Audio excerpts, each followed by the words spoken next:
Hello, குழந்தைங்களுக்கு ரொம்ப சத்தான ஸ்நாக்ஸ் கொடுக்கணும் அப்படின்னு நினச்சிங்கன்னா இந்த கம்பு லட்டு ட்ரை பண்ணி பாருங்கள். குழந்தைங்கள்லேருந்து பெரியவங்க வரைக்கும் எல்லோரும் விரும்பி சாப்பிடுவாங்க. அதே மாதிரி நிறைய ஹெல்த் பெனிஃபிட்ஸ் இருக்கிற இந்த கம்பு லட்டு பண்ணுறது ரொம்ப ஈஸிங்க. எப்படி பண்ணுறதுன்னு பார்க்கலாமா? 2 கப் கம்பு மாவு, 1/2 கப் ரவை, இந்த மெஷர்மெண்ட்டில் தான் நான் எடுத்திருக்கேன். இது ரெண்டையும் தனித்தனியாக வறுத்தெடுத்துக்கோங்க. வறுத்த சட்டியிலேயே நான் 2 ஸ்பூன் நெய் ஆட் பண்ணி அதிலேயே துருவின தேங்காவையும் போட்டு வறுத்தெடுத்துக்கிட்டேன். தென் நெக்ஸ்ட் வந்து மாவில் நம்ம ஏலக்காய் தூள் ஆட் பண்ணிக்கலாம். அதுக்கப்புறம் பாதாம், முந்திரி வந்து லைட்டாக கட் பண்ணி ஆட் பண்ணிக்கோங்க. நான் இதில் பவுடராக இருந்துச்சு போட்டுக்கிட்டேன். அதுக்கப்புறம் உருக்குன நெய், நம்ம நெய்யில் வறுத்துருந்தா கூட தேங்காய் மட்டும்தான் நம்ம நெய்யில் வறுத்துருக்கோம். பட் இன்னும் கொஞ்சம் வாசமாக இருக்கணும் அப்படின்னு நினச்சிங்கன்னா 2-3 ஸ்பூன் மட்டும் ஹீட் பண்ணி ஆட் பண்ணிக்கோங்க.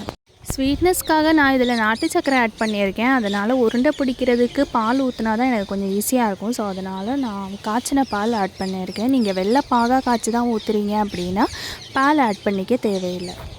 இது எல்லாம் சேர்த்து மிக்ஸ் பண்ணி உருண்டை பிடிச்சி வைங்க. கம்பு லட்டு ரெடி.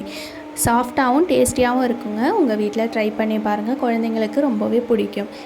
4 வயசுக்கு கீழே உள்ள குழந்தைங்களுக்கு தான் கொடுக்குறீங்க அப்படின்னா அப்படியே சாப்பிடும்போது விற்கிறதுக்கான சான்சஸ் இருக்குது. ஸோ கவனமாக கொடுங்க. Okay bye. இதை மாதிரி ஹெல்தி ஸ்நாக்ஸ் ரெசிபீஸ் வேணும் அப்படின்னா என்னோடய சேனல் சப்ஸ்கிரைப் பண்ணிவிட்டு லைக் பண்ணுங்கள். ஓகே, நெக்ஸ்ட் வீடியோவில் பார்ப்போம். பாய்.